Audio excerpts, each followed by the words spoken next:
جو ہے غسل کا کیا ہے، لیکن سب سے پہلے جو سوال میں آپ سے کرنا چاہوں گا وہ یہ ہے کہ غسل کی کتنی اقسام ہیں؟ اعوذ باللہ من الشیطان الرجیم، بسم اللہ الرحمن الرحیم۔ غسل کی 3 اقسام ہوتی ہیں، کبھی تو یہ فرض یا واجب ہوتا ہے، کبھی سنت ہوتا ہے، اور کبھی اس غسل کا کرنا مستحب ہوتا ہے۔ فرض یا واجب کا مطلب یہ ہوتا ہے کہ اگر وہ غسل نہ کیا جائے تو انسان عبادات کے لائق ہی نہیں ہوتا۔ سنت کا مطلب یہ ہوتا ہے کہ وہ غسل کرے گا تو باعث فضیلت ہے، اس کو ثواب ملے گا، ہاں اگر ترک کیا تو شریعت اس کو ناپسند رکھتی ہے۔ اور جہاں غسل کرنا مستحب ہوتا ہے اس کا مطلب یہ ہوتا ہے کہ غسل کریں گے تو ثواب پائیں گے، لیکن اگر کوئی جان بوجھ کر بھی اس مقام پر غسل کو ترک کر دے تو شریعت اس کو ناپسند بھی نہیں کرتی ہے، تو یعنی کریں گے ثواب ہے، نہ کیا تو کوئی حرج بھی نہیں۔ آپ نے فرمایا کہ فرض ہوتا ہے، واجب ہوتا ہے، اور ایک سوال جو اسی بات سے پیدا ہوتا ہے وہ یہ ہے کہ یہ غسل جو ہے کب فرض ہوتا ہے، کب واجب ہوتا ہے، کب یہ سنت کا جو ہے وہ رستہ اختیار کرتا ہے، یا کب جو ہے وہ مستحب ہو جایا کرتا ہے؟ جی ہاں، سب سے پہلے تو کہ یہ غسل کرنا کب فرض یا واجب ہوتا ہے، یہ 2 لفظ اس لیے ذکر کیے ہیں کہ فقہائے نظام فقہ کی کتب کے اندر کبھی تو کہتے ہیں غسل فرض ہو گیا، کبھی کہتے ہیں غسل واجب ہو گیا، تو یہ دونوں ہم معنی یعنی استعمال ہوتے رہتے ہیں فقہ اصطلاح میں۔ ویسے تو فرض کی اور واجب کی الگ الگ شرعی تعریفیں ہیں، لیکن بعض اوقات ایسا ہوتا ہے کہ فرض کو واجب اور واجب کو فرض کہہ دیا جاتا ہے۔ جیسے زکوٰۃ کے بارے میں کہتے ہیں زکوٰۃ ان پر واجب ہو گئی، حالانکہ زکوٰۃ فرض ہے، تو اس وقت اس واجب کو لازم کے معنی میں لے لیتے ہیں۔ تو یہاں پر بھی یہ معاملہ ہے کہ غسل کبھی فرض اور واجب ہوتا ہے، یعنی لازم ہو جاتا ہے۔ اس میں صورت یہ ہوتی ہے سمجھنا تمام عاقل بالغ مسلمان مرد و عورت کے لیے بہت ضروری ہے یہ مسئلہ کہ غسل جو واجب ہوگا وہ جاگتے میں ہوگا یا سوتے میں ہوگا۔ سوتے میں واجب ہونے کی صورت یہ ہے کہ انسان صبح جاگا اور اس نے اپنے کپڑوں پر احتلام کے قطرات کو دیکھا، یعنی مادہ منویہ کو دیکھا۔ اب چاہے اسے خواب یاد ہو یا نہ ہو، اگر صبح اٹھنے پر شلوار پر قطرات موجود ہیں تو اس پر غسل واجب ہو جائے گا، قطرات موجود نہیں ہیں تو واجب نہیں ہوگا۔ لیکن اگر یہ صورتحال ہے کہ صبح جاگا، رات میں اس کو خواب یاد تھا، احتلام ہونا بھی یاد تھا، یعنی اس کی ایک لذت اس کو محسوس ہوئی تھی، لیکن صبح جب آنکھ کھلی تو اس نے دیکھا کہ کوئی قطرات وغیرہ نظر نہیں آئے ہیں، تو اب اس پر غسل واجب نہیں ہوگا۔ تو خلاصہ کلام یہ ہوا کہ سوتے میں غسل کا وجوب اس وقت ثابت ہوگا جب جاگنے پر قطرات اپنی آنکھوں سے دیکھے۔ خواب کے یاد ہونے یا نہ ہونے، احتلام کے ہونے نہ ہونے کا اعتبار نہیں ہوتا ہے۔ دوسری صورت یہ ہے کہ جاگتے میں غسل کب واجب ہوگا۔ اس کے لیے اصول اچھی طرح یاد رکھیے کہ پہلے ایک بات سمجھ لیں کہ ایک ہمارے جسم کے اندر حصہ ایسا ہوتا ہے جہاں پر مادہ منویہ موجود ہوتا ہے۔ جب انسان پر شہوت غالب ہوتی ہے تو یہ مادہ منویہ اس مقام سے چلتی ہے، تو انسان کو شہوت بہت شدید محسوس ہونے لگتی ہے اور بہت زیادہ لذت محسوس ہوتی ہے، اور پھر جب یہ باہر نکلتی ہے تو مزید اس کو لذت محسوس ہوتی ہے۔ تو اب خلاصہ کلام یہ ہوگا جاگتے میں غسل اس وقت واجب ہوگا، اس کی کچھ صورتیں ہیں اور کچھ صورتوں میں نہیں ہوتا۔ مثلا پہلی صورت کہ اپنے مقام سے شہوت کے ساتھ جدا ہوئی اور شہوت کے ساتھ ہی باہر نکل گئی، اس صورت میں غسل واجب ہو گیا۔ دوسری صورت یہ ہے کہ اپنے مقام سے شہوت کے ساتھ جدا ہوئی لیکن بغیر شہوت کے باہر نکلی، اس صورت میں بھی غسل واجب ہو جائے گا۔ تو خلاصہ کلام ان 2 صورتوں میں یہ بنا کہ اپنے مقام سے شہوت کے ساتھ جدا ہونا شرط ہے اور دوسرا اس کا باہر نکلنا شرط ہے۔ اب باہر نکلے وہ شہوت کے ساتھ یا بلا شہوت، غسل واجب ہو جائے گا۔ تیسری صورت یہ ہے کہ اپنے مقام سے جدا ہوئی بلا شہوت کے لیکن باہر شہوت کے ساتھ نکلی، اور یہ کوئی نادر صورت ہوگی، اس صورت میں غسل واجب نہیں ہوگا کیونکہ شرط یہ تھی کہ اپنے مقام سے شہوت کے ساتھ جدا ہو۔ چوتھی صورت یہ ہے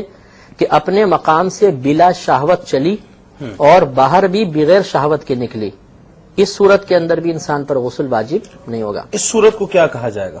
مطلب یہ مثال کے طور پر اس نے وزن اٹھایا اور وزن وغیرہ اٹھنے کی وجہ سے اس کے مادہ منویہ کے قطرات نکل گئے، اس صورت میں وضو ٹوٹے گا، غسل اس کے اوپر واجب نہیں ہوتا ہے۔ ٹھیک ہے۔ پانچویں صورت یہ ہوتی ہے کہ اپنے مقام سے شہوت کے ساتھ نکلی لیکن بدن سے باہر نہ نکلی، یعنی یہ محسوس ہوا کہ تھوڑی دیر بعد احتلام ہو جائے گا لیکن کسی سبب سے وہ احتلام کے قطرات اندر ہی رک گئے، باہر نہیں نکلے، فوراً باہر نہیں نکلے، تو اب بھی غسل واجب نہیں کیونکہ باہر نکلنا بھی شرط تھا۔ اور چھٹی صورت یہ ہے کہ اپنے مقام سے شہوت کے ساتھ جدا ہوئی، فوراً تو باہر نہیں نکلی لیکن 10-15 منٹ بعد مثلا انسان پیشاب کرنے کے لیے گیا تو پیشاب کے ساتھ احتلام کے قطرات باہر آئے، اچھا، تو یہ اسی شہوت کے ساتھ جدا ہونے والی مادہ منویہ کہلائے گا اور اس کی وجہ سے اب غسل واجب ہو جائے گا۔ تو خلاصے کلام یاد رکھنے والا یہ ہے کہ جاگتے میں غسل اس وقت واجب ہوتا ہے جب مادہ منویہ جسم میں اپنے ٹھکانے سے شہوت کے ساتھ جدا ہو اور جسم سے باہر نکل جائے۔ اس میں مفتی صاحب اس بات کو کنٹینیو کروانا چاہوں گا میں آپ سے، لیکن ایک بڑا امپورٹنٹ سوال پیدا ہوتا ہے کہ 4 مادے ہیں انسان کے جسم میں، تو یہ پھر کیسے پتہ چلے گا کہ یہ مادہ منویہ ہے؟ جی ہاں، یہ میں عرض کرتا ہوں کہ پہلے ان 4 مادوں کی تفصیل ہو جائے کہ مثال کے طور پر جو مرد کی شرمگاہ سے جو چیزیں نکلتی ہیں ان میں ایک تو پیشاب ہوتا ہے، ٹھیک ہے، دوسرا مزی ہے، تیسری ودی ہے اور چوتھی منی ہے۔ پیشاب تو سب تقریباً جانتی ہیں۔ اب منی اسے کہتے ہیں کہ گاڑھا مادہ ہوتا ہے، جب یہ بدن سے نکل جاتا ہے تو انسان کی شہوت ختم ہو جاتی ہے اور جو ایک طبیعت میں جوش کی کیفیت ہوتی ہے وہ بالکل ٹھنڈی پڑ جاتی ہے، اس کو مادہ منویہ کہتے ہیں۔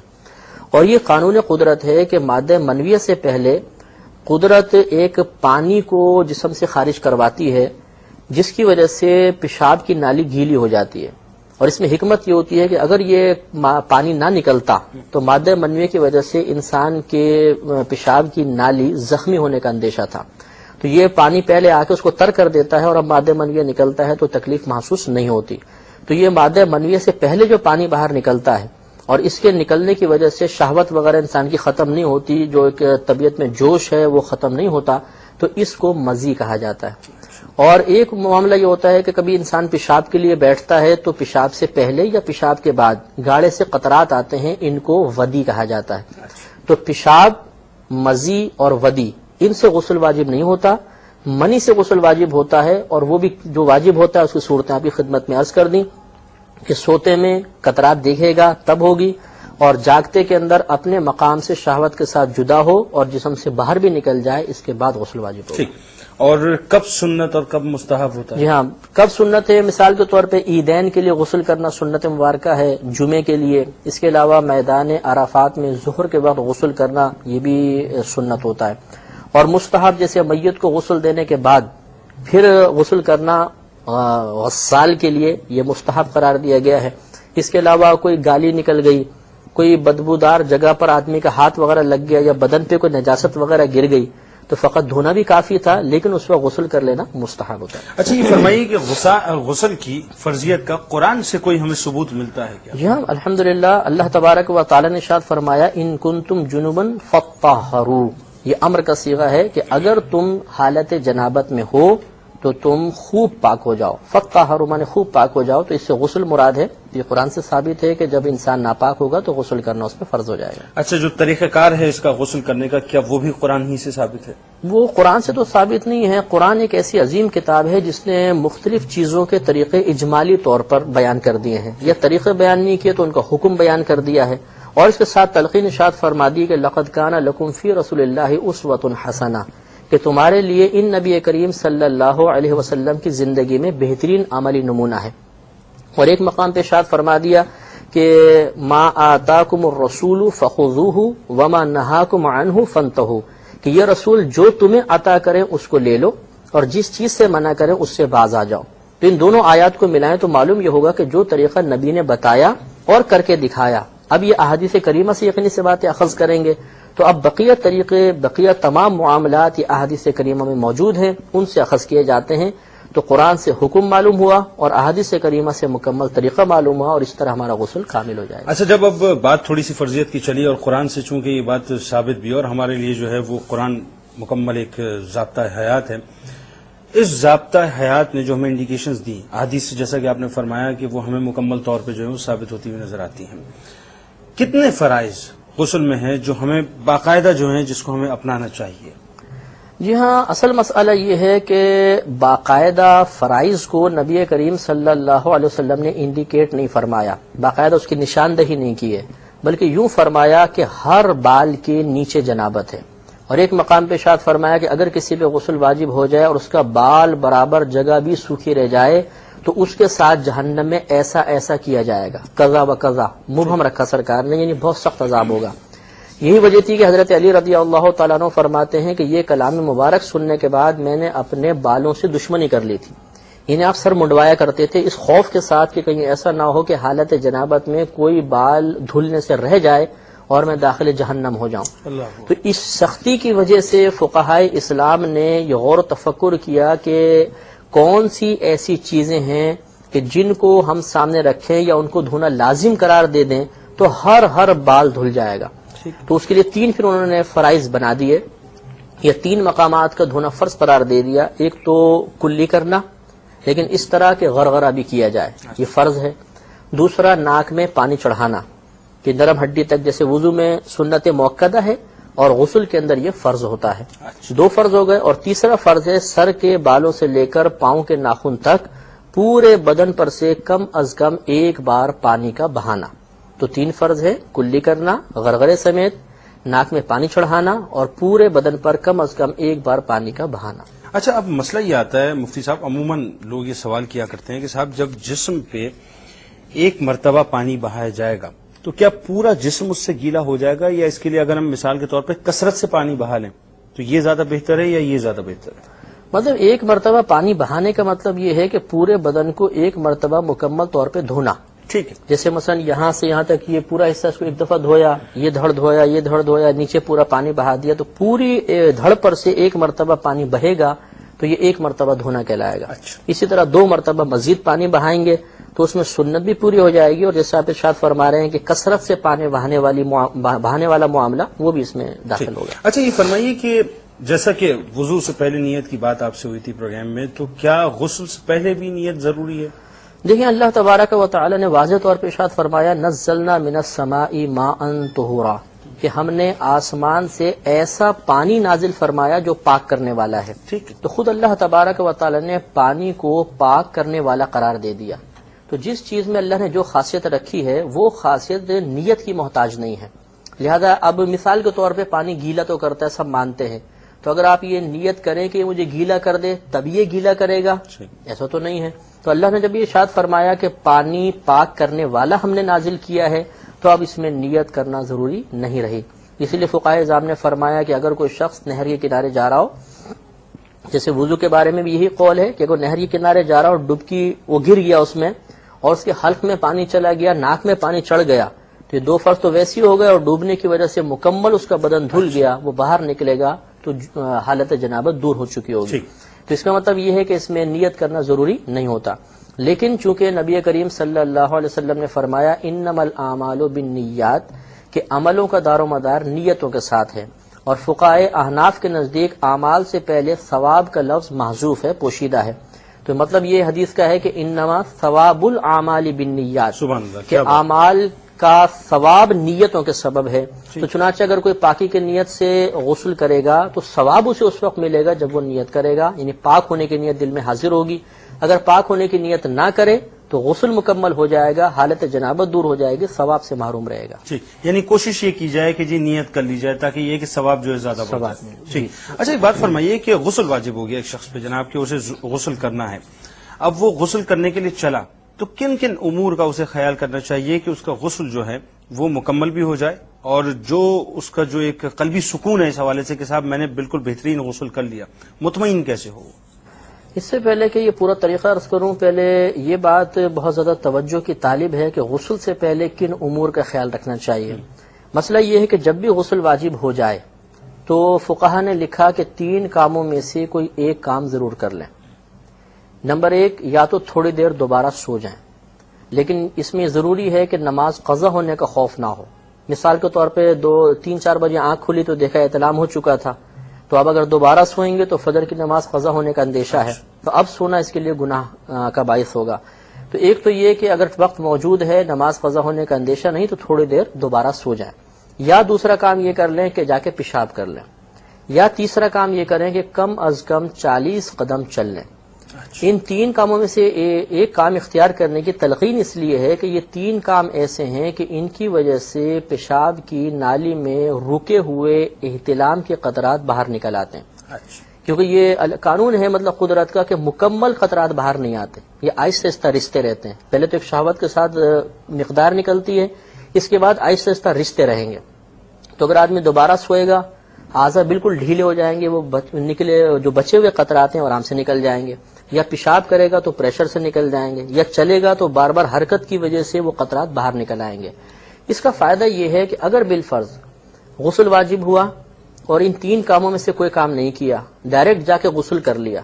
اب وہ شخص پیشاب کرنے گیا اور اس کی پیشاب کے ساتھ احتلام کا کوئی قطرہ نکلا تو اس پر دوبارہ غسل واجب ہو جائے گا، کیونکہ سابقہ احتلام کا حصہ کہلائے گا۔ تو اس لیے یہ 3 چیزیں غسل سے پہلے کر لینا مفید ہے، تاکہ جو احتلام کے قطرات پیشاب کی نالی میں موجود ہو نکل جائیں، اور پھر انسان بے فکر ہو کر غسل کرے، اور اس کے بعد پھر انشاءاللہ غسل کی مشقت لازم نہیں ہوگی۔ اور یہاں میں نے ایک بات معذرت چاہتا ہوں، ایک بات عرض کی تھی کہ ودی کی تعریف جیسے آپ نے پوچھی تھی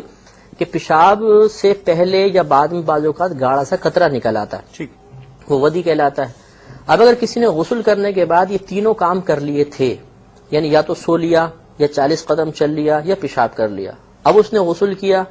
اب وہ پیشاب کرنے بیٹھا اور قطرات نکلے تو یہ ودی ہی قرار دی جائے گی، منی نہیں قرار دی جائے گی، یعنی انہیں احتلام کا حصہ نہیں ہوگا تو اس کا غسل قائم رہے گا۔ لیکن اگر اس نے یہ 3 کام نہیں کیے اور غسل کر لیا، اب پیشاب کرنے بیٹھا اور بالفرض اگر یہ ودی بھی محسوس ہو تو ہمیں کنفرم معلوم نہیں کہ ودی ہے کہ پچھلے احتلام کا حصہ ہے، تو دوبارہ غسل واجب ہو جائے گا۔ اس لیے بہتر ہے کہ غسل واجب ہوتے ہی ان 3 کاموں میں سے کوئی ایک کام ضرور کیا جائے۔ اچھا، یہ تو وہ امور آ گئے جن کا ہمیں خیال رکھنا چاہیے، اور یہ خاصا آپ نے جو ہے پورا ایک اس کا جائزہ کھینچ لیا کہ انسان کو کیا کیا اس میں جو ہے پریکاشنز کرنے چاہیے۔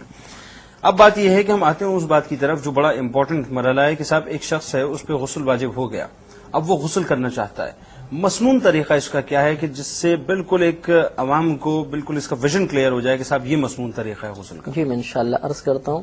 سب سے پہلی بات تو یہ کہ غسل خانے میں داخل ہونے سے پہلے اسے اندر داخل ہونے کی دعا پڑھنی چاہیے۔ اعوذ باللہ من الخبث والخبائث، یہ پڑھ لیں کم از کم دعا، اور اس کے لیے بہتر یہ ہے کہ پہلے کلی کر لیں، اس کے بعد دعا پڑھیں۔ اب اس کے بعد پہلے الٹا قدم رکھ کر اندر داخل ہوں گے۔ ہر وہ مقام کے جو جنات کا اثر رکھتا ہو یا گندگی کا مقام ہو، اس پر الٹا قدم رکھ کر ہی داخل ہونا چاہیے۔ اندر داخل ہونے کے بعد پھر جب لباس اتاریں تو اس سے پہلے یہ تعیین کر لیں کہ کعبۃ اللہ کی سمت کیا ہے، کیونکہ جب انسان کپڑے اتار دیتا ہے تو کعبۃ اللہ کی طرف رخ کرنا اور پیٹھ کرنا دونوں چیزیں حرام ہیں، اس لیے یہ تعیین کرنا بہت ضروری ہے۔ اس کے بعد کپڑے اتارنے کے بعد بعض لوگ یہ سمجھتے ہیں کہ پاک ہونے کے لیے کلمہ پاک پڑھنا ضروری ہے۔ کتنے لوگ ہمیں بھی کال کر کے معلوم کرتے رہتے ہیں کہ کیا ہم کلمہ پڑھیں گے تبھی پاک ہوں گے یا نہیں؟ تو یہ پہلے بتا دیا کہ اللہ تعالیٰ نے پانی کو پاک کرنے والا قرار دیا ہے، اور اس کے ہمیں فرائض بھی پتہ چل گئے کہ پانی پورے بدن پر بہائیں گے تو پاکی حاصل ہوگی۔ تو کلمہ پڑھنے نہ پڑھنے سے اس کا کوئی تعلق نہیں ہے، بلکہ فقہائے اعظام نے لکھا ہے کہ جب کپڑے اتار دیے جائیں اس وقت انسان کسی قسم کا کلام نہ کرے۔ وجہ یہ ہے کہ جب انسان کپڑے اتارتا ہے تو انسان کے ساتھ جو موجود فرشتے ہوتے ہیں وہ شرم و حیا کی بنا پر اس کے پاس سے چلے جاتے ہیں۔ اب جب انسان کوئی بھی کلام کرتا ہے تو فرشتے یہ قیاس کرتے ہیں کہ شاید اس نے کپڑے پہن لیے ہیں تب یہ کلام کر رہا ہے، تو وہ واپس آتے ہیں اور ان کو اس حالت میں مرد کو دیکھ کر یا عورت کو دیکھ کر کوفت محسوس ہوتی ہے۔ تو اس لیے مطلب جب کپڑے اتار دیے جائیں تو کسی قسم کا کلام نہیں کرنا چاہیے، اور نہ یہ تصور بنائیں یا یہ ذہن کے اندر رکھیں کہ کلمہ پڑھیں گے تو پاک ہوں گے ورنہ نہیں ہوں گے، یہ غلط خیال ہے۔ اب اس کے بعد ایک احتیاط اور عرض کر دیتا ہوں کہ بعض لوگوں کے ہاں شاور وغیرہ کی سہولت نہیں ہوتی ہے تو وہ بالٹی سے نہاتے ہیں۔ جب انسان پر حالت جنابت طاری ہو تو اگر بالٹی مثال کے طور پہ موجود ہے، اس میں اگر اس نے ایک انگلی کا ناخن بھی ڈال دیا تو یہ کل پانی وضو اور غسل کے قابل نہیں رہے گا۔ اچھا جی ہاں، تو اب یہ بعض اوقات ایسا ہوتا ہے کہ سردیوں کے اندر گرم پانی کر کے رکھا، یا بالٹی کے اندر ڈبہ نیچے بیٹھ جاتا ہے بعض اوقات، اب باتھ روم میں داخل ہوئے اور وہ گرم پانی کو چیک کرنے کے لیے انگلی ڈال دی بغیر ہاتھ دھوئے، یا اس ڈبے کو نکالنے کے لیے ہاتھ ڈالا، تو کل پانی یہ مستعمل کہلاتا ہے، استعمال شدہ ہو جائے گا، اور اس سے پھر یہ غسل نہیں اتار سکتے ہیں۔ اب اگر بالفرض ایسا ہو جائے کہ انگلی ڈل جائے یا ڈبہ نکالنے کے لیے ہاتھ ڈالا تھا وہ خراب ہو گیا، اسے دوبارہ درست کرنے کا طریقہ یہ ہے کہ تھوڑا سا صاف پانی لیں جس میں ہاتھ وغیرہ نہ پڑا ہو، اور اسے ایک طرف سے ڈالنا شروع کریں۔ جب دوسری طرف سے پانی بہے گا تو یہ کل کا کل پانی دوبارہ غسل کے قابل ہو جائے گا۔ تو یہ احتیاط بھی رکھیں۔ یہی ضمن ایک بات اور عرض کر دیتا ہوں، بہانے کا جو مقصد آپ کا ہے کہ وہ بالٹی پھر پوری ہمیں خالی کرنی ہوگی؟ نہیں، پوری نہیں کرنی، بس ایک طرف سے ڈالیں، جیسے ہی تھوڑا سا چلے گا یہ کل پانی استعمال کے قابل ہو جائے گا۔ ٹھیک ہے۔ مسئلہ یہ ہوتا ہے کہ جو جاری پانی ہوتا ہے، جاری پانی اسے کہتے ہیں کہ اس میں آپ تنکا رکھ دیں تو وہ تنکے کو بہا کر لے جائے، جاری پانی کا حکم یہ ہوتا ہے کہ اگر اس میں کوئی جنوبی یا بے وضو شخص انگلی ڈال دے تو وہ مستعمل نہیں ہوتا، استعمال کے قابل نہیں ہوتا، یعنی استعمال شدہ نہیں کہلاتا، اس سے وضو بھی کر سکتے ہیں، غسل بھی کر سکتے ہیں۔ تو اب یہ بالٹی میں جب ہاتھ ڈالا تو یہ مستعمل ہو گیا، یعنی استعمال شدہ ہو گیا۔ اب ہم اس کو جاری پانی بنائیں گے۔ جب یہ جاری پانی بنے گا تو وہ جاری پانی کا حکم لے لے گا کہ جاری پانی جو ہے وہ استعمال شدہ نہیں ہوتا، یعنی اس میں انگلی ڈال بھی دیں تو اس کو کوئی فرق نہیں پڑتا۔ تو ایک طرف سے پانی ڈال لیں گے، جیسے پانی جاری ہوگا دوبارہ استعمال کے قابل ہو جائے گا۔ تو ضمن میں عرض کر رہا تھا کہ بعض اوقات ایسا ہوتا ہے کہ ہم غسل کر رہے ہوتے ہیں اور غسل کی چھینٹیں بالٹی میں چلی جاتی ہیں، تو اس پہ سوال ہوتا ہے کہ کیا یہ جو چھینٹیں گئی ہیں اس کی وجہ سے پانی ناپاک ہو گیا؟ تو یہاں سب سے پہلے تو یہ دیکھا جائے گا کہ کیا جب آپ غسل کر رہے تھے تو آپ کے بدن پر کوئی گندگی موجود تھی یا نہیں، یعنی احتلام کے قطرات وغیرہ مثلا لگے تھے۔ اگر تو گرنے والا پانی ان قطرات کو ٹچ ہو کر اور پھر بالٹی میں گیا تو کل بالٹی ناپاک ہو جائے گی، کیونکہ قطرات یہ ناپاک ہیں۔ لیکن اگر ایسا ہوا تھا کہ آپ نے پہلے علیحدہ بیٹھ کے اس گندگی کو دھو دیا تھا، جسے مسنون طریقہ عرض کروں گا، اس کے بعد آپ پانی بہا رہے ہیں، تو حالت جنابت میں بدن سے لگ کر جو پانی گرے گا وہ حقیقتاً ناپاک نہیں ہوتا، اگر بالٹی میں چلا بھی گیا تو بالٹی پاک ہی رہے گی۔ اب طریقہ یہ ہے کہ سب سے پہلے ذہن میں نیت کو حاضر کریں۔ نیت کہتے ہیں دل کے پختہ ارادے کو۔ تو یہ ارادہ کریں کہ اللہ تعالیٰ میں تیری رضا کی خاطر پاک ہونے کے لیے غسل کر رہا ہوں، یا میں نماز کے قابل ہونے کے لیے غسل کر رہا ہوں۔ لیکن وہی بات کہ اس کو زبان سے نہیں کہیں گے، فقط دل میں سوچیں گے، کہ وہ زبان سے ادا کرنے سے فرشتوں کو کوفت ہوگی۔ اب اس کے بعد سب سے پہلے دونوں ہاتھ پونچھوں تک دھوئیں گے۔ اس کے بعد اگر بدن پہ کہیں گندگی نظر آئے تو اس گندگی کو دھویا جائے گا۔ اس کے بعد تیسرا کام، یعنی سب سے پہلے نیت کر لی، پھر دونوں ہاتھ پونچھوں تک دھوئے، نمبر 3 بدن سے گندگی کو دور کیا، نمبر 4 دونوں شرمگاہوں کو دھوئیں گے، چاہے استنجا کر کے آئے ہوں پھر بھی یہ سنت کریمہ ہے کہ شرمگاہوں کو دھویا جائے گا۔ نمبر 5 اس کے بعد بالکل نماز کی طرح کا وضو کرنا سنت کریمہ ہے۔ جب ہم نماز کی طرح وضو کریں گے تو اس میں کلی کرنا اور ناک میں پانی چڑھانا، اسی کے ساتھ ہی غسل کے 2 فرض بھی مکمل ہو جائیں گے۔ پھر اس کے بعد پورے بدن پر، یعنی چھٹی سنت یہ ہے کہ پورے بدن پر تیل کی طرح پانی کو مل لینا، تھوڑا پانی لیں اس طرح مل لیں، تھوڑا پانی لیں ادھر مل لیں، جسم پہ ملیں، کیونکہ پہلے زمانے میں بالٹی سسٹم ہی ہوا کرتا تھا، اور اب بھی جو بالٹی استعمال کر رہے ہیں ان کے لیے یہی مسنون طریقہ ہوگا، اور باقی شاور وغیرہ کا انشاءاللہ ہم ذکر کریں گے۔ تو بہرحال اس کے اندر مصلحت یہ ہوتی ہے کہ بعض اوقات بعض مقامات سے کھال انتہائی خشک ہو جاتی ہے، اگر آپ ویسے پانی بہائیں گے تو وہ فوراً پانی کو جذب کرنے کی صلاحیت نہیں رکھتی ہے، لیکن جب آپ اس کو گیلا کر دیں گے پہلے تو کھال نرم ہو جاتی ہے، اب وہ پانی کو فوراً کیچ کرے گی، جذب کر لے گی، اور پانی اس پر سے بہہ جائے گا اور وہ مقام خشک نہیں رہے گا۔ اس لیے پورے بدن پہ پانی کو تیل کی طرح مل لیں گے، یہ چھٹی سنت ہو گئی۔ 7واں پھر اپنے سیدھے کندھے پر 3 مرتبہ پانی ڈالیں گے۔ جب سیدھے کندھے پہ پانی ڈالنے کا مطلب ہے یہ بازو دھل جائے گا، یہ سامنے کا دھڑ اور پیچھے کا دھڑ۔ پھر 8ویں سنت الٹے کندھے پر 3 مرتبہ پانی ڈالیں گے تو یہ بازو دھلے گا، یہ سامنے کا حصہ، پیچھے کا حصہ۔ اب دھڑ نیچے کا رہ گیا ہے اور یہ گردن سے اوپر کا حصہ رہ گیا ہے۔ اب اس کے بعد سر کو اور بقیہ دھڑ کو دھو لیں گے، یہ 9ویں سنت ہو جائے گی۔ اور 10ویں سنت ہے کہ پانی ڈالتے ہوئے بدن کو ملتے جانا، یعنی ترتیب سے پھر ایک دفعہ میں سنت عرض کر دیتا ہوں کہ نمبر 1 نیت کرنا، نمبر 2 اپنے بدن سے دونوں ہاتھوں کو پونچھوں تک دھونا، نمبر 3 اپنے بدن سے گندگی کو دور کرنا، نمبر 4 دونوں شرمگاہوں کو دھونا، نمبر 5 نماز کی طرح کا وضو کرنا، نمبر 6 بدن پر تیل کی طرح پانی کا مل لینا، نمبر 7 سیدھے کندھے پہ پانی ڈالنا، نمبر 8 الٹے کندھے پہ پانی ڈالنا، نمبر 9 پورے دھڑ پر پانی بہانا، اور نمبر 10 پانی بہاتے ہوئے بدن کو ملتے جانا۔ ٹھیک ہے۔ اس کے بعد اگر تولیہ سے پہنچنا چاہیں تو ہلکا سا بدن خشک کر کے اور کپڑے پہن کے باہر تشریف لے آئیں۔ اچھا ایک بات فرمائیے، یہ جو سنتیں آپ نے ساری بیان کی ہیں، اب ایک سوال بڑا امپورٹنٹ یہ پیدا ہوتا ہے کہ صاحب اگر گھر میں شاور ہے یا نہر ہے قریب یا سمندر ہے، تو یہ تمام سنتیں کیا سمندر میں یا نہر میں شاور کے ذریعے سے پوری ہو سکتی ہیں؟ یہاں فقہاء اسلام نے ارشاد فرمایا کہ اگر بالفرض کوئی شخص نہر میں نہائے یا سمندر کے اندر نہائے، یہ بھی ضمناً عرض کر دیتا ہوں کہ سمندر کا پانی بالکل پاک ہوتا ہے، حالانکہ بہت سے لوگ ساحل سمندر میں نہاتے نہاتے اس میں پیشاب بھی کر دیتے ہیں، لیکن وہ اتنا کثیر پانی ہے کہ اس میں پیشاب کا جب تک رنگ بو مزہ ظاہر نہیں ہوگا وہ پانی پاک ہی کہلائے گا۔ لہذا اگر کوئی حالت جنابت میں سمندر میں غوطہ لگائے اور پھر اسی پانی سے کسی پانی سے غرغرہ اور ناک میں پانی بھی چڑھا لے تو اس کا غسل مکمل ہو جائے گا۔ تو اب فقہاء اسلام نے یہ لکھا ہے کہ شاور سے نہاتے ہوئے یا نہر یا سمندر میں نہا کے اگر آدمی پورا بدن اندر لے گیا تو اس کی تمام سنتیں خود بخود پوری ہو جائیں گی. ٹھیک. اچھا یہ تو بڑا امپورٹنٹ سوال ہو گیا. ایک بات اور بڑی خاص ہے کہ غسل کرتے ہوئے کن کن مقامات کا خاص طور پر ہمیں خیال رکھنا چاہیے؟ جی ہاں، مردوں کے لیے جیسے کہ ہمارے نبی کریم صلی اللہ علیہ وسلم نے واضح فرما دیا کہ ایک بال بھی اگر سوکھا رہ گیا تو جہنم میں اس طرح کیا جائے گا، یعنی عذاب دیا جائے گا. اس لیے یہ بہت ہی اہم بات ہے کہ سب سے پہلے تو یہ جان لیں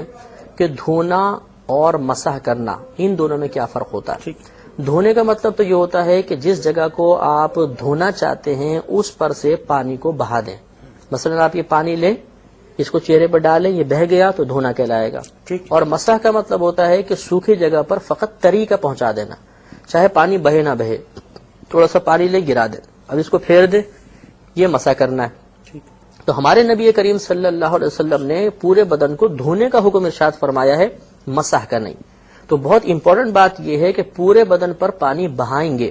اگر کسی مقام پر ایسا ہوا کہ پانی نہ بہا، ہم نے صرف تری پہنچائی یا اس کا مسح کر لیا تو غسل نہیں اترے گا.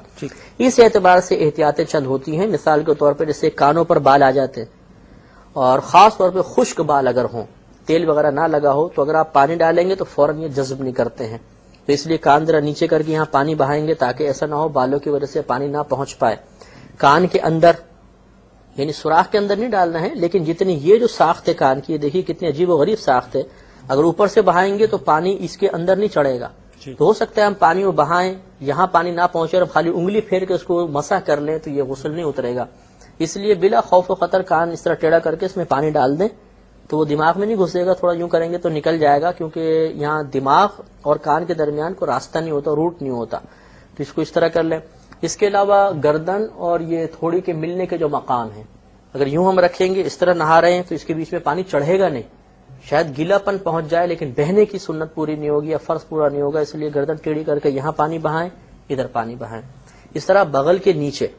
کبھی بھی پانی نہیں بہہ سکتا. اگر آپ اوپر سے ڈالتے رہیں یا شاور سے نہائیں، جب تک آپ ہاتھ نہیں اٹھا کے ادھر پانی نہیں بہائیں گے پانی نہیں پہنچے گا. اب ہو سکتا ہے ہم شاور سے بھی بالفرض نہا رہے ہیں، پانی یہاں گر رہا ہے، یہاں خالی ہاتھ پھیر لیا تو یہ مسا ہوا، دھلا نہیں، تو غسل نہیں اترے گا. اسی طرح ناف کا سوراخ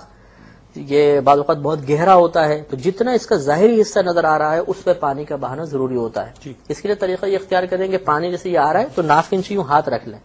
رکھیں گے تو پانی جمع ہوگا تو ناف کے اندر تمام جگہ پہ پانی پہنچ جائے گا. اس کو ہٹا لیں. اس طرح اگر بیٹھ کے بالفرض نہ آ رہے ہیں تو یہ جیسے ہمارا گھٹنا ہے، اس کے بالکل نیچے کی جگہ یہ ایسی ہوتی ہے کہ یوں مل جاتی ہے، ران اور پنڈلی کا حصہ یوں مل جاتا ہے آپس کے اندر. تو اب اگر ادھر ہم نے پانی ڈالا اور ادھر پانی نہیں گیا، خالی ہاتھ پھیر لیا تو مسا ہوگا. اس سے تھوڑا پاؤں ٹیڑھا کر کے گھٹنے کے نیچے بھی پانی ڈالیں گے، اس طرح الٹے گھٹنے پر ڈالیں گے. اسی طرح اگر بیٹھ کر نہا رہے ہیں تو سرین وغیرہ کے اوپر اچھی طریقے سے پانی کو بہانا ہوگا. اور تلوے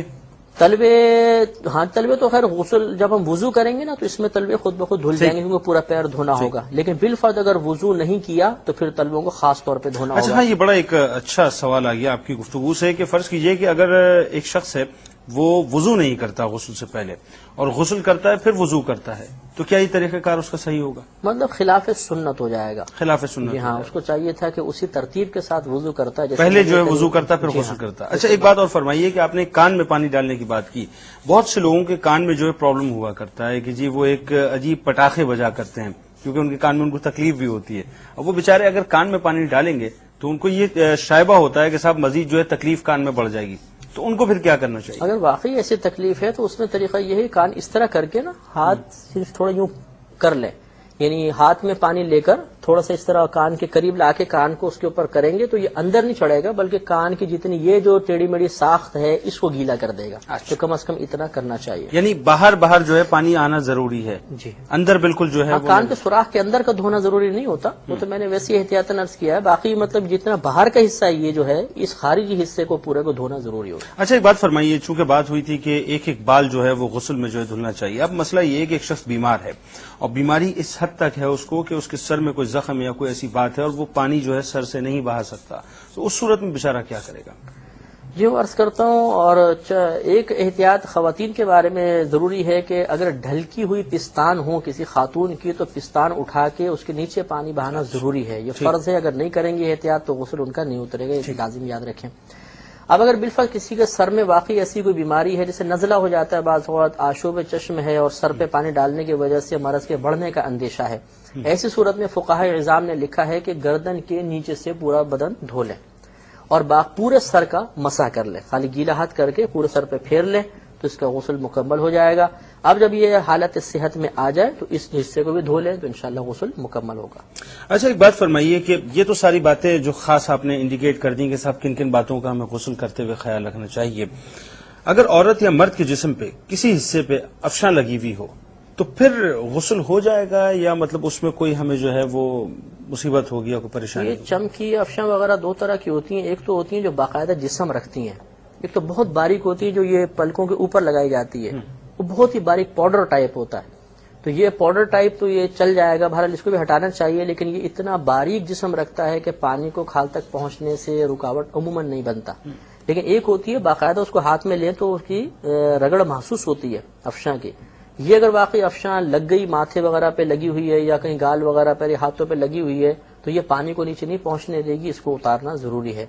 بعض لوگوں کو دیکھا ہے وہ شادی کارڈ میں بھی افشاں لگا دیتے ہیں، اور مطلب یہ کہ ایسے کپڑے خواتین پہن لیتی ہیں کہ وہ سب کو رنگین کرتے چلے جاتی ہیں، بلکہ اگر کسی مرد کو لگی ہو تو گھر کی عورتیں شک کرنے لگ جاتی ہیں کہاں سے ہو کر آ رہے ہیں، چمکی لگی ہوئی ہے، بیچارے کا کردار بھی بڑا ہاں، مشکوک بڑا مسئلہ ہو جاتا ہے۔ تو اس طرح کی مطلب چیزیں استعمال عموماً نہیں کرنی چاہیے، ورنہ اس سے غسل کے اور وضو کے بڑے مسائل پیدا ہو جاتے ہیں۔ اچھا یہ آج کل فیشن میں بھی بڑا بن گیا ہے چمکیاں لگانا اور یہ افشاں لگانا، تو یہ اس سے بالکل اجتناب جو ہے خواتین بہت بہتر ہے، یا پھر مطلب استعمال کرنے کے بعد بہت زیادہ محتاط طریقے کے ساتھ ان کو بدن سے جدا کرنا چاہیے۔ ٹھیک۔ اچھا ایک بات فرمائیے، اب آتے ہیں بڑے امپورٹنٹ مسئلے کی طرف، خواتین جو ہیں وہ نیل پالش بہت لگاتی ہیں اور لپسٹک جو ہے اس کا بھی استعمال بڑا ہوتا ہے، بلکہ اب تو ایسا ہو گیا کہ ایسے ایسے لپسٹک کے شیڈز آ گئے جو بہت زیادہ جو ہے وہ لیئر بھی مطلب بناتے ہیں اور اپنے شیڈز بھی چھوڑ کے جاتے ہیں، ایون نیل پالش کا بھی یہ عالم ہے۔ تو اس صورت میں کہ جہاں عورت کے ناخنوں پر نیل پالش لگی ہے اور لپسٹک لگی ہے اس کے ہونٹوں پر، تو اس وقت اگر وہ غسل کرے تو کیا غسل ہو جائے گا؟ دیکھیں اگر تو غسل اس حالت میں ان پر واجب ہوا ہے کہ نیل پالش لگی ہوئی ہے یا لپسٹک وغیرہ لگی ہوئی ہے تو اب تو غسل کرنے کے لیے ان چیزوں کو چھڑانا ضروری ہے، کیونکہ پورے جسم کو دھونا فرض ہے،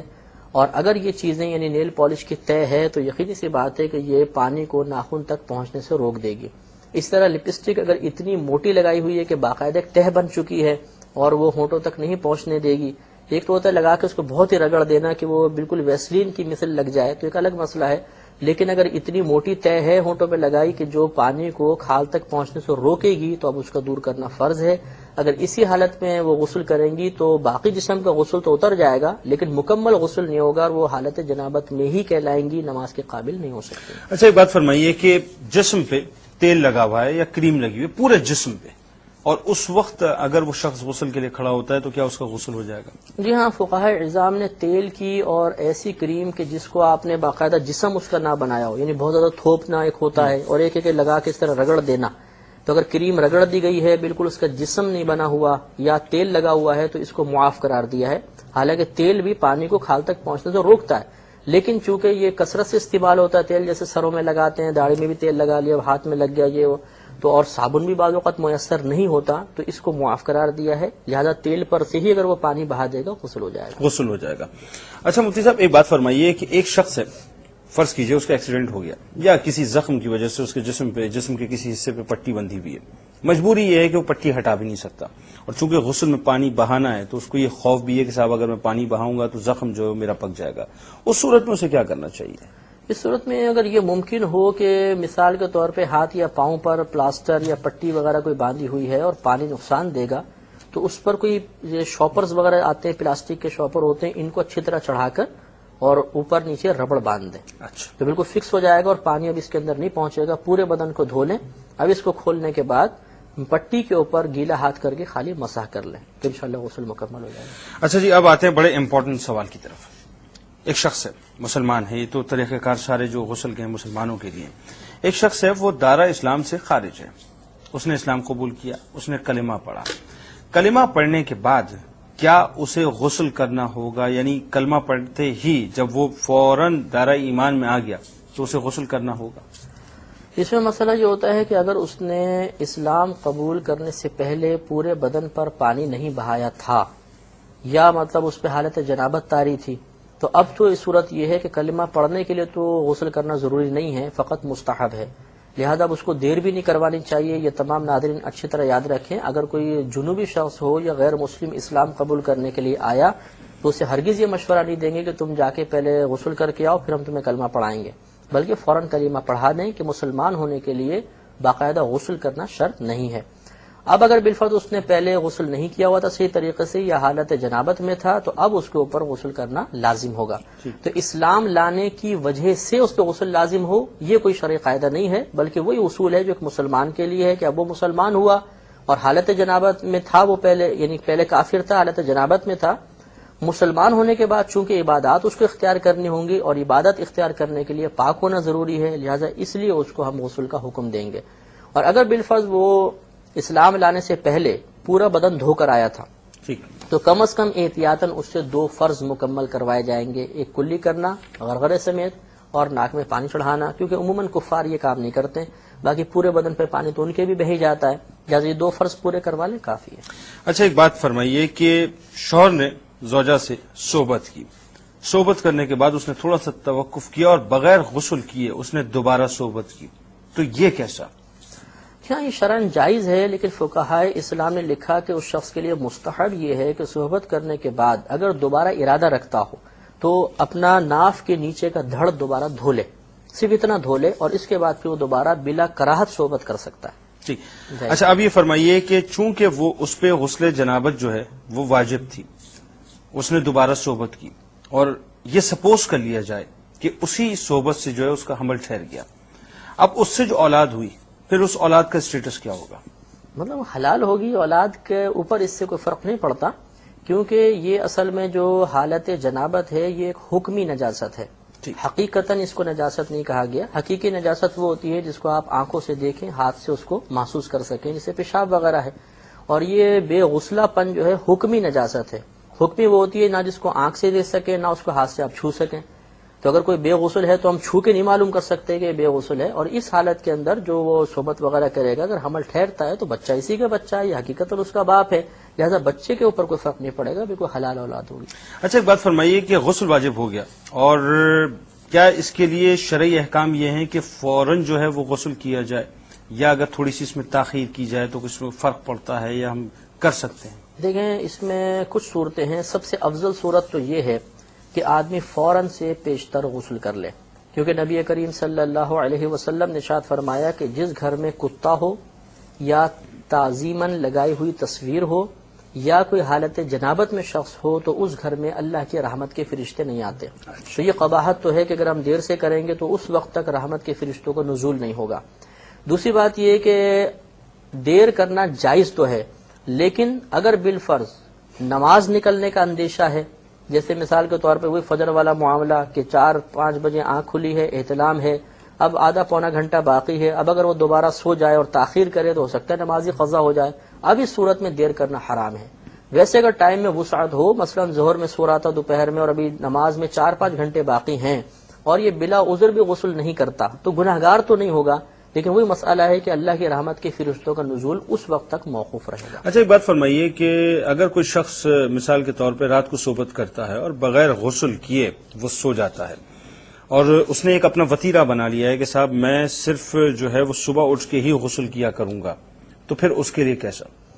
مطلب اگر تو اس کو ایسا پکا یقین ہے یا اس نے ایسے انتظامات کیے ہوئے ہیں کہ فجر سے پہلے ضرور اس کی آنکھ کھل جاتی ہے، جیسے گھر کے کوئی نمازی حضرات ہیں انہیں کہا ہوا ہے مجھے اٹھا دینا، یا کوئی باہر سے نمازی حضرات ہیں یا الارم وغیرہ ہے جو اس کو اٹھانے کی صلاحیت رکھتا ہو، تو پھر تو سونے میں حرج نہیں ہے۔ ہاں اتنا ہوگا کہ اللہ کے رحمت کے فرشتے نہیں آئیں گے لیکن وہ گنہگار نہیں ہوگا۔ لیکن اگر اس کو یہ یقین ہے کہ نماز ضرور قضا ہو جائے گی اور روزانہ یہ عادت ہے تو ایک دن بھی نماز قضا کرنا گناہ کبیرہ تھا، اور روزانہ یہ معمول بنا لے تو بہت سخت مرتکب کبیرہ ہوگا، اور ہو سکتا ہے کہ اس کے ایمان میں بھی خلل پڑے، یعنی ایمان ضائع تو نہیں ہوگا ہم یہ نہیں کہتے، لیکن ایمان ضعیف ہوتا چلا جائے گا اور شیطان کے لیے اس کو سلب کروانا آسان ہو جائے گا۔ اچھا ایک بات فرمائیے کہ جب اسی بات سے ایک سوال اور اٹھتا ہے کہ فرض کیجئے وہ شخص سو گیا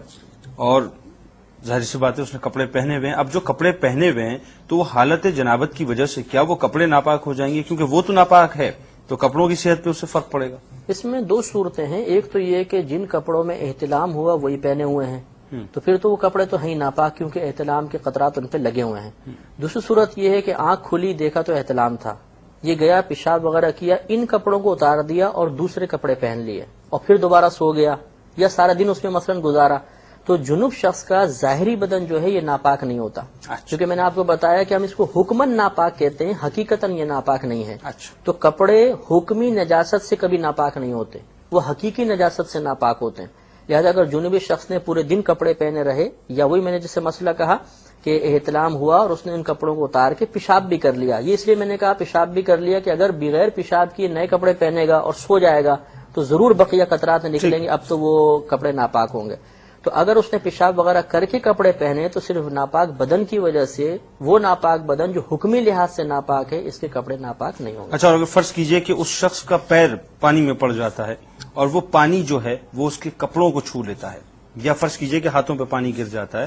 اور وہ پانی جو ہے اس کے کپڑوں کو چھو لیتا ہے، تو پھر اس کی کیا صورت ہوگی؟ جیسے کہ میں نے عرض کیا کہ جو پانی حکمی نجاست کو دور کرنے کا سبب بنے وہ حقیقتاً ناپاک نہیں ہوتا، اس کو کہتے ہیں مستعمل پانی یا استعمال شدہ۔ جس پانی سے ہم نے وضو کیا وہ بھی مستعمل ہوتا ہے، جس سے ہم غسل کر رہے ہیں، اگر بدن پہ کوئی ظاہری حقیقی نجاست نہ ہو، احتلام کے خطرات وغیرہ، تو جو جنابت کو لے کر پانی جا رہا ہے یہ مستعمل کہلاتا ہے، استعمال شدہ کہلاتا ہے۔ اور یہ استعمال شدہ پانی حقیقتاً ناپاک نہیں ہوتا، اس کو وضو اور غسل کے لیے استعمال تو نہیں کر سکتے لیکن یہ ناپاک نہیں ہوتا۔ لہذا اگر اس کے ہاتھ پہ پانی لگا اور اس سے کپڑے گیلے ہو گئے تو چونکہ زیادہ سے زیادہ یہ مستعمل ہوا تھا اور مستعمل پانی ناپاک نہیں ہوتا، تو کپڑے اگر لگ بھی گئے تو پاک رہیں گے۔ اچھا، یہ فرمائیے کہ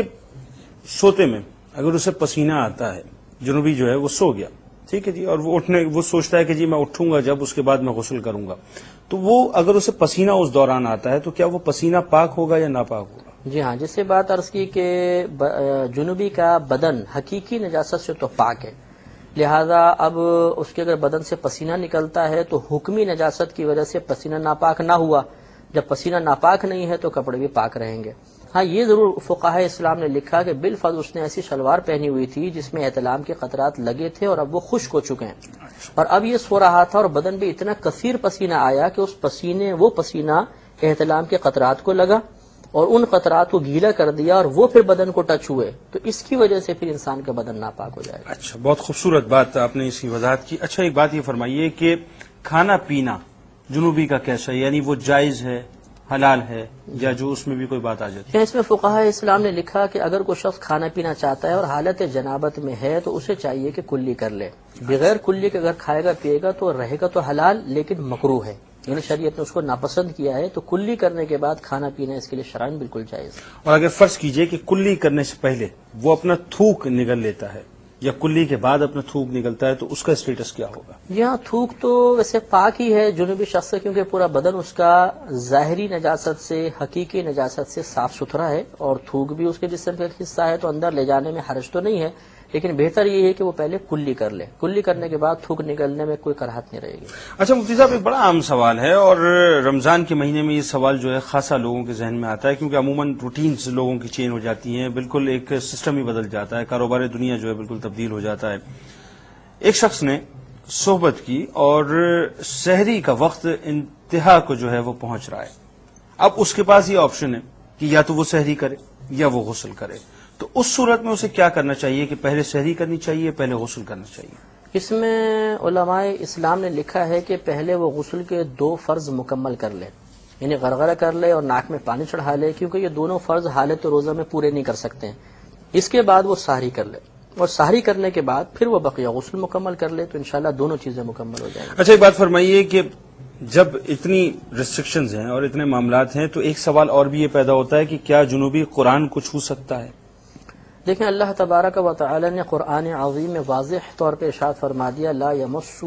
الا المطہرون، کہ اس قرآن کو نہ چھوئیں مگر پاک لوگ۔ ٹھیک، تو یہ یاد رکھیں کہ اگر قرآن جزدان میں لپٹا ہوا ہے تو پھر تو بے وضو شخص بھی اور جنوبی شخص دونوں اس کو چھو سکتے ہیں، لیکن اگر وہ قرآن میں لپٹا ہوا اور جزدان میں لپٹا ہوا نہیں ہے تو براہ راست قرآن پاک کو ہاتھ سے پکڑنا بے وضو کے لیے بھی حرام ہے اور جنوبی کے لیے بھی بدرجہ اولا حرام ہے۔ بدرجہ اولا۔ اس کے علاوہ اگر انسان اپنے لباس سے، یعنی ایسے کپڑے سے قرآن کو پکڑے، مثلا اس پہ جزدان نہیں ہے اور ایسے کپڑے سے پکڑ رہا ہے جو انسان نے پہنا ہوا ہے، اس کا لباس ہے، مثلا دامن سے پکڑ لیا یا آستین لمبی ہے اس کو آگے کر کے پکڑا، تو چونکہ اپنے لباس سے پکڑ رہا ہے تو وہی حکم ہوگا جو ہاتھ سے پکڑنے کا ہے کہ گناہگار ہوگا۔ ٹھیک ہے، ہاں اگر اپنا کپڑا ہے لیکن وہ اس کا لباس نہیں ہے، جیسے جیب کا رومال، اسے نکالنے کے بعد پھر قرآن پاک کو اس طریقے سے وہ پکڑ سکتا ہے کہ اب درمیان میں ایسی شے حائل ہوئی، نہ اس کا ہاتھ ہے نہ اس کا لباس ہے، تو اب قرآن کو پکڑنا چھونا جائز ہوگا۔ اچھا اگر فرض کیجئے کہ اس نے بغیر جزدان کے یا بغیر کسی کپڑے کے، جو اس کا اپنا کپڑا نہیں ہے، اس قرآن کو چھو لیا، اٹھا لیا، اس میں پھر اس کو کیا کفارہ دینا ہوگا؟ دیکھیں اس میں کفارہ کوئی بھی نہیں ہوتا، اگر تو نادانستہ طور پہ اس نے اٹھایا کہ اس کو اپنے حالت جنابت ہی یاد نہیں تھی، بھولا ہوا تھا اور اس نے اٹھا لیا، یاد آیا تو فوراً ادب و احترام سے رکھ دے، اور یہ بالکل گناہگار بھی نہیں ہوگا۔ اور اگر یاد ہو تو احتیاطاً اللہ کی بارگاہ میں توبہ کر لے کہ وہ غفلت ہو گئی، اور اگر جان بوجھ کے اٹھایا، یاد ہونے کے باوجود اٹھایا، تو اب اس میں دو صورتیں ہیں کہ اگر معاذ اللہ اس کو حلال سمجھ کر اٹھایا تو پھر اس کو احتیاطاً تجدید ایمان اور تجدید نکاح کرنا چاہیے۔ یہ بہت سخت جرم ہے کہ اللہ نے منع فرمایا اور اس نے جان بوجھ کے ایسا ارتکاب کیا اور حلال سمجھ کر کیا، اور اگر وہ حرام سمجھ کے ہی کر رہا ہے کہ یہ ہے تو حرام لیکن پھر بھی میں کر لیتا ہوں، تو اس صورت میں سخت گناہگار ہوگا، اس کو توبہ کرنی ہوگی۔ اچھا ایک تو بات آ گئی غلطی کی، ایک بات آ گئی دانستہ، ایک بات یہ ہے کہ اس کی کم علمی ہے کہ اس کو نہیں پتا کہ جی اس حالت میں، حالت جنابت میں قرآن کو اس طرح سے اٹھانا نہیں چاہیے، تو پھر اس کے لیے جو ہے شرع کیا کہتی ہے؟ اس میں تھوڑی سی تفصیل عرض کرنا چاہوں گا۔ مسئلہ یہ ہے کہ ایک آپ نے لفظ سنا ہوگا دارالاسلام۔ دارالاسلام اس مقام کو کہتے ہیں کہ جہاں پر مسلمان اپنی مذہبی رسومات کو آزادانہ ادا کر سکیں، چاہے ایک ہی کو ادا کر سکیں۔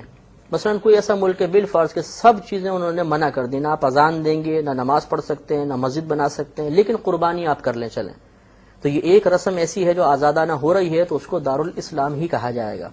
اب مسئلہ یہ ہے کہ دارالاسلام میں جہالت عذر نہیں ہے، یعنی کم علمی کو عذر نہیں مانا ہے۔ دارالاسلام میں آدمی پر لازم ہے کہ وہ جا کر علم سیکھے اور سیکھنے کے بعد اپنی اصلاح کرے۔ تو اب ان کی کوتاہی ہے، انہوں نے جہالت کا مظاہرہ کیا، بلکہ بزرگان دین نے تو یہاں تک لکھا ہے کہ کوئی صاحب علم اگر گناہ کرے گا تو ایک گناہ لکھا جائے گا، اور جاہل گناہ کرے گا تو دو گناہ لکھے جائیں گے، ایک اس کے گناہ کا گناہ، دوسرے جہالت کا گناہ کہ اس نے علم کیوں نہیں سیکھا، دو گناہ لکھے جائیں گے، اس لیے فوراً سے پیشتر علم حاصل کرنا چاہیے۔ اچھا یہ فرمائیے قرآن پڑھ سکتا ہے؟ اگر بے وضو کے بارے میں تو لکھا ہے فقہائے اعظام نے کہ وہ چھو نہیں سکتا لیکن زبان سے پڑھ سکتا ہے، ٹھیک۔ اور جو حالت جنابت میں ہے اس کے لیے حکم بہت زیادہ سخت ہوتا ہے کہ یہ زبان سے بھی قرآن کو نہیں پڑھ سکتا، اگر پڑھے گا تو سخت گناہگار ہوگا۔ ہاں اگر یہ صورت ہے کہ قرآن سامنے رکھا ہوا ہے، زبان بند ہے،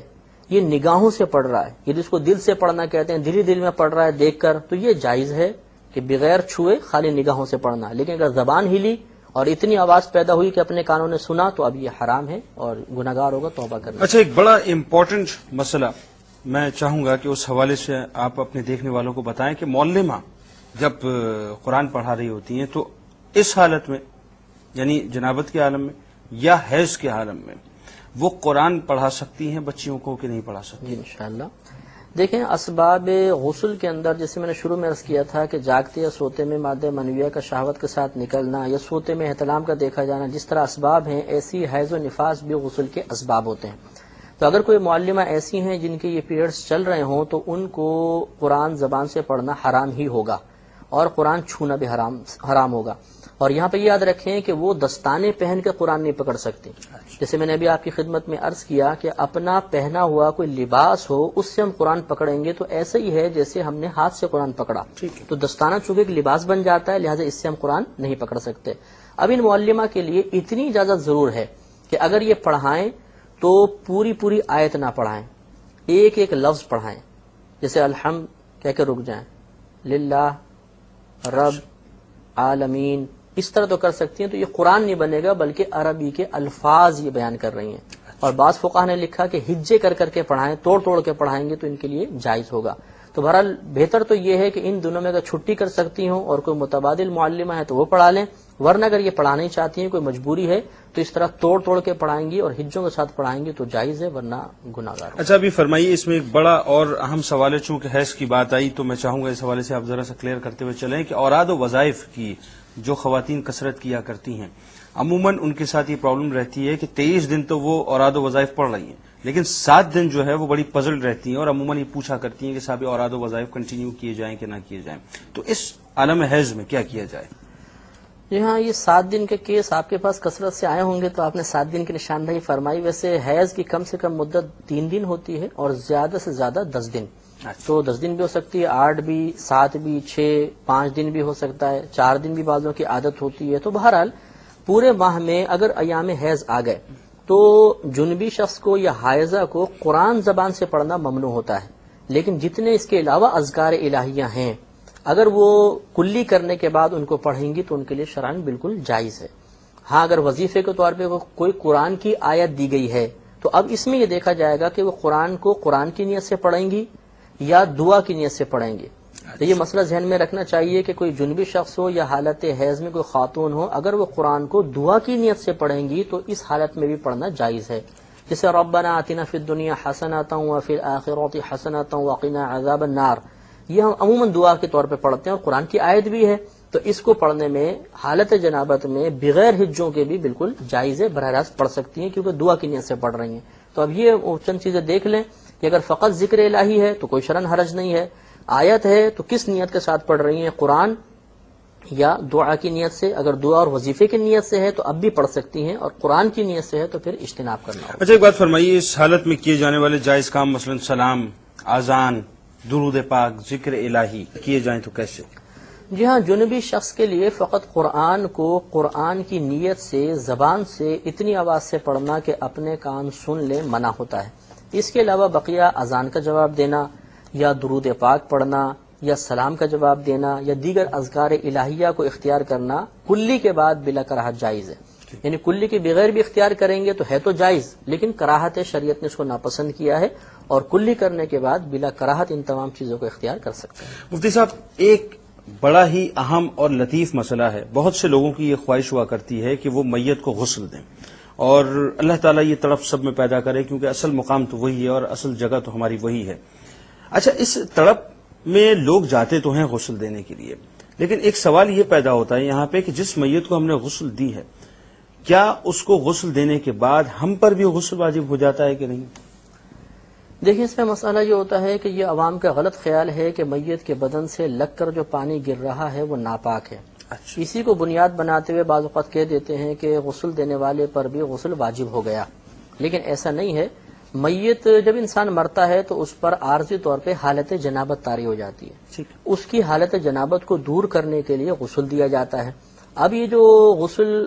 دے رہے ہیں اور میت کے بدن سے پانی لگ کر گر رہا ہے، اس پانی کا بالکل وہی حکم ہے جیسے زندہ آدمی کے غسل سے گرنے والے پانی کا حکم ہوتا ہے کہ وہ بھی مستعمل ہے، یہ بھی مستعمل. وہ بھی ناپاک نہیں ہے لیکن وضو غسل کے قابل نہیں ہے، اسی طرح یہ بھی ناپاک نہیں ہے، وضو غسل کے قابل نہیں ہے. تو اگر غسال کے کپڑوں پر، ہاتھ پر، بدن پر یہ پانی گر بھی گیا تو ہاتھ وغیرہ ناپاک نہیں ہوں گے. اسی لیے فقہا نے لکھا کہ مستحب ہے کہ وہ جا کے غسل کر لے، لیکن اگر نہیں کرتا، جہاں جہاں وہ پانی گرا اس کو خالی دھو لیتا یا نہ بھی دھوئے تب بھی اس کے اوپر کوئی فرق نہیں پڑے گا. جسم اس کا سلامت رہے گا، پاک رہے گا اور غسل بھی مکمل رہے گا. اچھا، ایک بڑا مسئلہ عموماً گھروں میں ہوا کرتا ہے کہ چپکلی سے لوگ جو ہے بڑے الرجی ہوا کرتے ہیں، اور چپکلی اگر ہمارے سر پہ گر جائے، جسم پہ گر جائے تو بڑی کراہت محسوس ہوتی ہے، اور فوراً یہ ہوتا ہے کہ صاحب جاؤ فوراً جا کے غسل کر لو یا نہا لو، کیونکہ بس ہمارے پاس مت کھڑے ہو. مطلب پسند نہیں کیا جاتا اسے، اور آدمی خود بھی ایک اندر سے جو ہے فیلنگ محسوس کر رہا ہوتا ہے. تو کیا چپکلی کے گرنے کے بعد غسل جو ہے وہ واجب ہو جاتا ہے کہ نہیں؟ جی، عوامی خیال ہے کہ چھپکلی کے گرنے سے غسل واجب ہو جاتا ہے، حالانکہ ایسا کچھ بھی نہیں ہے. چھپکلی کا ظاہری بدن بالکل پاک ہے. اچھا، اگر اس کو ماریں گے اس میں سے خون نکلتا ہے تو بہتا خون ناپاک ہوتا ہے، ورنہ چھپکلی کا ظاہری بدن بالکل پاک ہوتا ہے. اگر وہ بدن پہ گر بھی جائے تو اس کے جواب میں غسل کی کوئی شرعی حیثیت نہیں ہے، بس عوامی خیال ہے. اچھا، ایک بات فرمائیے کہ ایک شخص جنوبی ہے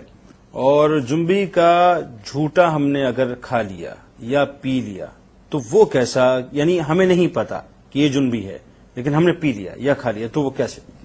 ہاں، حالت جنابت والے شخص کا پانی پینا مکروہ ہوتا ہے، اس لیے کہ جب وہ ہونٹ لگائے گا تو اس کے ہونٹ کی جنابت اس پانی کے اندر سرایت کرے گی، کیونکہ ہونٹ پہ لگتے ہی پانی مستعمل ہو جائے گا، اور مستعمل پانی کا پینا مکروہ ہوتا ہے. اس لیے بہتر ہے کہ اس پانی کو یوز نہ کیا جائے. اور کھانے کی کیا صورت رہے گی؟ کھانا مستعمل نہیں ہوتا، یہ صرف پانی کے ساتھ خاص ہے کہ بے وضو ہاتھ ڈال دیا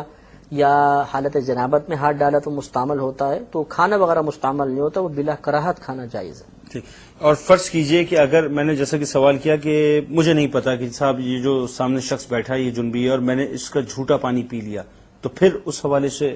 مطلب جب نہیں پتا تو پھر تو کوئی قابل تشویش بات نہیں ہے، پھر تو پریشان ہونے کی ضرورت اچھا، نہیں ہے۔ ہاں اگر بعد میں یہ منکشف ہوا کہ یہ حالت جنابت میں تھا تو چونکہ پیتے وقت ہمیں معلوم نہیں تھا تو اب بھی اس میں کراہت نہیں رہے گی۔ ٹھیک، ایک بات یہ فرمائیے کہ حالت جنابت میں یہ عموماً ایسا ہوتا ہے، لوگ جو ہیں وہ غلطی کر بیٹھتے ہیں کہ زیر ناف جو بال ہیں وہ کاٹ دیا کرتے ہیں، بغل کے بال کاٹ دیا کرتے ہیں، بال ترشوا دیا کرتے ہیں یا ناخن کاٹ دیا کرتے ہیں، تو یہ تمام کام کرنا کیسا ہے؟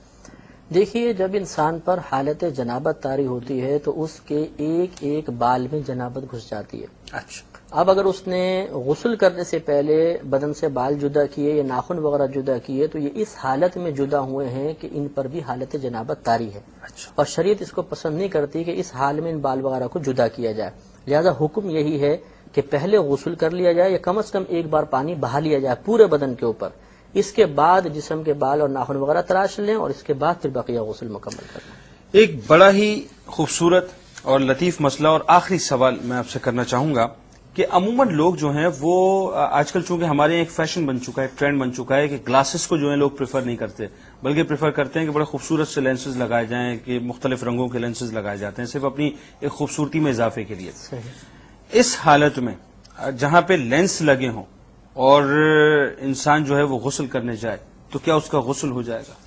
جی ہاں، جیسے کہ آپ کو بتایا کہ غسل کا تیسرا فرض ہے کہ پورے ظاہری بدن پر کم از کم ایک بار پانی کا بہانا، اور آنکھوں کے اندر کا حصہ اس ظاہری بدن میں داخل نہیں ہے۔ یہی وجہ ہے کہ وضو کے اندر بھی آنکھوں میں پانی مارنا ضروری نہیں ہوتا، نہ حالت جنابت میں آنکھوں کے اندر پانی ڈالنا ضروری ہے، لہٰذا اگر لینسز لگے بھی ہوئے ہیں تو اپنی آنکھیں بند کر کے اوپر سے اگر پانی صحیح بہہ گیا تو اس کا غسل مکمل ہو جائے گا، لینس ہٹانا ضروری نہیں۔ مفتی صاحب، کوئی خاص بات اس موضوع کے حوالے سے آپ کہنا چاہیں؟ بس تمام عوام کے لیے میری اکثر یہی گزارش ہوتی ہے کہ جو بھی مسئلے سیکھیں کوشش کریں کہ اس کو اپنے پاس اللہ کی ایک امانت تصور کریں، اور امانت دوسرے مسلمان بھائی تک پہنچانا لازم ہوتا ہے، دوسروں تک اس کو پہنچائیں، لیکن درست امانت پہنچائیں گے تبھی آپ امانت صحیح پہنچانے والے کہلائیں گے۔ تو یہ جیسے سیڈیز وغیرہ ان کو کثرت سے آپ دیکھیں، بار بار دیکھیں، جب ذہن میں مسئلہ راسخ ہو جائے تو دوسروں تک اس کو پہنچائیں، بہت ثواب ملے۔ اچھا، ایک بات اور یہ فرمائیے، جب بات سمٹنے کی طرف جا رہی ہے، عموماً لوگ جو ہیں وہ والدین گھر میں جو ہیں وہ اس طرح سے ٹریٹ نہیں کرتے بچوں کو، یعنی گائیڈ نہیں کیا کرتے۔ بہت سے معاملات میں ایسا ہوتا ہے کہ صاحب بڑی شرم اور حیا کا ایک پہلو آ جایا کرتا ہے، تو آپ اس اسپیکٹ کو کیسے دیکھتے ہیں ہمارے معاشرے کے؟ مطلب ٹھیک ہے، بعض معاملات ایسے ہوتے ہیں جیسے ہم نے مزی کی، ودی کی، باد منویہ کی تعریفیں عرض کی، اب والد اپنے بچے کو سمجھا رہا ہو یا والدہ بیٹی کو کوئی حیض وغیرہ کے اس کے منی کے وغیرہ مسائل بتائیں تو ذرا سی شرم محسوس ہوتی ہے۔ اس کے لیے بہتر یہ ہے کہ بقیہ مسائل تو سمجھائیں اولاد کو، اور ان کے لیے کوئی کتاب اچھی سی، کوئی ایسی عام فہم کتاب ہو، یا جیسے یہی سی ڈی ہے اپنے بچوں کو دیکھنے کے لیے دے دیں کہ آپ اس کو سنیں دیکھیں تو بچے براہ راست سیکھ جائیں گے۔ بھارت سرپرست پہ یہ لازم ہوتا ہے کہ گھر والوں کو دینی مسائل سکھائے، اگر دینی مسائل سکھانے میں کوتاہی کی اور اولاد غلطی کرے گی تو اس کا وبال باپ پر بھی ہوگا۔ ٹھیک، آپ کا بہت شکریہ، آپ تشریف لائے اس پروگرام میں اور خاصی سحر حاصل گفتگو رہی۔ خواتین و حضرات، بات یہ ہے کہ بڑی خوبصورت بات آخر میں سامنے نکل کے آئی کہ ہمیں چاہیے کہ ہم اپنے بچوں کی تربیت کریں۔ یاد رکھیے کہ ایک ماں جو ہوا کرتی ہے وہ ماں مکمل طور پہ ایک تربیت گاہ ہوا کرتی ہے۔ ضرورت اس امر کی ہے کہ ہم اپنے بچوں کی تربیت کریں، اس لیے کہ ہمیں جب یہ غسل کے معاملات نہیں پتہ ہوں گے، بہت عام بات ہے کہ جب ہم غسل کے ان معاملات کو نہیں جانیں گے، جب ہمیں یہ نہیں پتہ ہوگا کہ غسل کے فرائض کتنے ہیں، اس کی سنتیں کیا ہیں، اس کے واجبات کیا ہیں اور کس طرح سے وہ مستحب ہوا کرتا ہے، تو پھر یہ سوچئے کہ جب غسل ہی نہیں ہوگا تو انسان عبادات میں لطف کیسے حاصل کرے گا، بلکہ عبادات کا جو دائرہ ہے اس میں اپنے آپ کو کیسے داخل کر سکے گا۔ مختصر بات یہ ہے کہ آپ کوشش یہ کریں کہ ان تمام معاملات کو لوگوں میں مروج کریں، عام کریں، لوگوں کو اس بات کی تعلیم کریں کہ وہ آہستہ آہستہ درس و تدریس کے معاملات میں انوالو ہوتے چلے جائیں، اور اس پیغام کو عام کریں کہ ہمیں دینی علوم پہ دسترس ہونی چاہیے اور دینی علوم کے بارے میں آگاہی ہونی چاہیے۔ اجازت دیں اگلے پروگرام تک کے لیے اپنے میزبان جنید اقبال کو اس دعا، اس امید کے ساتھ کہ اللہ تبارک و تعالی آپ کا، ہمارا، ہم سب کا حامی و ناصر ہو۔ اللہ حافظ۔